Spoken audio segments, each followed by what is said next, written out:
құрметті оқырмандар, қымбатты оқырман балалар және желі пайдаланушылары. Біз бүгін сіздердің назарларыңызға жерлесіміз, мақтанышымыз, желтоқсан оқиғасының қатысушысы Ләззат Асанованың өміріне байланысты ұйымдастырылған елінің ержүрек қызы атты кітап көрмені ұсынғалы отырмыз. Өздеріңіз байқап отырғандай, бұл көрмеде көптеген әдебиеттер, желтоқсан оқиғасы жайлы, тәуелсіздік жайлы әдебиеттер топтастырылған және Ләззат Асанова жайлы материалдар қойылған. Менің сіздерге бірінші таныстырғалы отырған кітабым Қазақстан тарихы көркем суретті кітабының бірінші томы. Бұл бірінші томда жаңағы еліміздегі ең елеулі оқиғалардың бірі 1986 жылғы желтоқсан оқиғасы жайлы жазылған. Бұл желтоқсан оқиғасы өздеріңіз білесіздер, қалай басталғанын, қалай аяқталғанын. Осы желтоқсан оқиғасының басталған кезінде жаңағы қазақ жастарының бейбіт шеруі әр елге өзінің көшбасшысы болсын, әр елдің өзінің адамы басқарсын деген бейбіт шеруге шыққан жастарымызды жаңағы сол кездегі билеуші үкімет басындағылар жастарымызды ашындырып, үлкен көтеріліске ұласып кетті.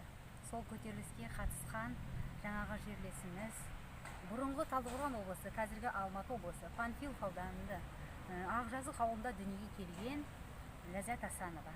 Ләззат Асанова 1970 жылы 27 шілдеде дүниеге келген. Яғни бүгін Ләззат Асанова көзі тірі болса 50 жылдық мерейтойын атап өтетін еді. Өкінішке орай, елінің өкінішіне орай, Ләззат Асанова ол күнге жетпеді.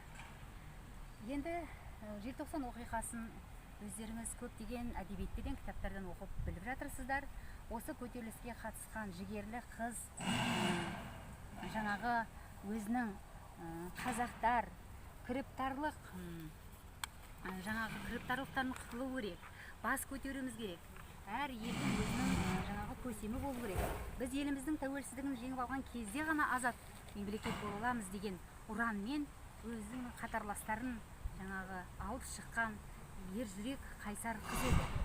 Бірақ өкінішке орай Ләззат Асанова осы оқиғада мерт болды. Ерлікпен мерт болды деп айтсақ артық айтқандық емес. Ләззат Асанова жаңағы өзіміз айтып кеткендей Алматы облысы Ақжазық ауылында дүниеге келген, сол жерде мектепке барған, өте алғыр оқушы болған, өнерге жақын болған, сол мектепке барып жақсы оқып, 1-ші сыныптан 8-ші сыныпқа дейін үздік бағамен бітірген Ләззат жаңағы Чайковский атындағы Алматыдағы сол кездегі ірі де жаңағы өте жақсы керемет оқу орны Чайковский атындағы музыка училищесіне оқуға түседі. Өзі мектеп кезінде де өнерге жақын болып, қобыз аспабында ойнап, қобызды өте жақсы көріп, оның әуеніне өзі елітіп, арман қуып, осы қобызды ойнаған кезде жан жүрегім, сүйектерім сондай жан бітіп, өзім бір жақсы кейіпке енемін деп өте сүйіп ойнайтын аспабы болған еді Ләззаттың. Сол училищеге түсіп, сол жерде оқып жатқан кезде осы көтеріліске қатысады. Енді Ләззат Асанованы өздеріңіз көріп отырсыздар. Мына жерде үлкен әдемі бүлдіршін қыздың сол училищеде оқып жүрген студент кезіндегі бейнесін көріп отырсыздар. Дәл осы кезде, осы жасында, осы әдемі қалпында қызғалдағымыз сол жерде үзіліп кеткен еді. Енді балалар кітапханасы біз біраз топтама дайындаған едік ғұмырнамасына Ләззаттың. Жаңағы балалық сәбилік шағынан жанұясы, әкесі, анасы, әкесі Оразхан, анасы Алтынай, жанұясы, бауырлары туралы, онан кейінгі мектеп кезіндегі сыныптастары, апайларымен, мұғалімдермен түскен суреттерін осы топтаманы дайындаған едік. Онан кейін тағы да оқушы кезі жаңағы өзінің озат оқушы болғандығы, мектепте алдыңғы қатарлы оқушы болғандығы жайында көптеп жазады, көптеп айтады. Әлі күнге дейін мұғалімдері аузынан тастамай айтып жүреді ұстаздары. Онан кейін жаңағы Чайковский атындағы училищеде студент болып жүрген кездегі жаңағы нелері бейнеленген осы топтаманың ішінде. Енді ары қарай айтатын болсақ, Ләззат Асанова туралы көптеген кітаптар жазылып жатыр. Соның бірі жазушы, балалар жазушысы, жасөспірімдер жазушысы жерлесіміз жетісулық Әли Исқабай ағамыздың Ана алақаны деген кітабы. Бұл кітапты Ләззаттың жаңағы балалық шағынан бастап, дүниеге келген кезінен бастап, Ләззаттың дүниеге келген кезде Асановтар өлетін үлкен той болды. Барлығы керемет қуанды. Ләззат деген атты берді. Анасы да осы өмірімнің ләззаты болсын, осы маған тек қана ләззат, қуаныш сыйлап жүрсін деген қуанышпен атты қабылдап, Ләззат есімдігі бергендігі, оның балалық балдәурен шағы, өзінің туыстарына қалдырған көптеген естелік тәтті қылықтары бәрі осы кітаптың ішінде жазылған. Кейінгі оқушы кезде озат оқушы болғандығы, өнерге жақын болғандығы, кейіннен арман қуып Алматыға барғандығы, Алматыда Чайковский атындағы училищеде оқығандығы, озат студент болғандығы, көптеген белсенді жаңағы шараларға қатысып жүргендігі, барлығы жақсы, өте жатық тілмен баяндалады осы кітаптың ішінде. Қайсар қыз атты әңгімеде Ләззат туралы.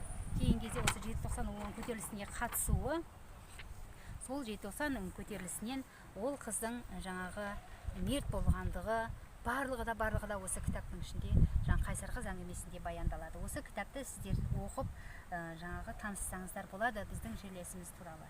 Енді айта берсек, Ләззатқа көрсетіліп жатқан құрметтер аз емес, көп. Енді көптеген жаңағы дәріптеулердің ішінде біздің Жаркент қаласындағы орталық мәдениет үйінің алдында Ербол жерлесімізбен, ол кісі желтоқсанға қатысушы, Ләззат Асановаға арналған қойылған үлкен ескерткіш. Бұл ескерткіш біздің жастарымыздың жаңағы барып тәуіп ететін, жаңағы басын иетін, Ләззат пен Ерболдың кім болғандығын танысып біліп жүретін бір жақсы киелі орынға айналып отыр.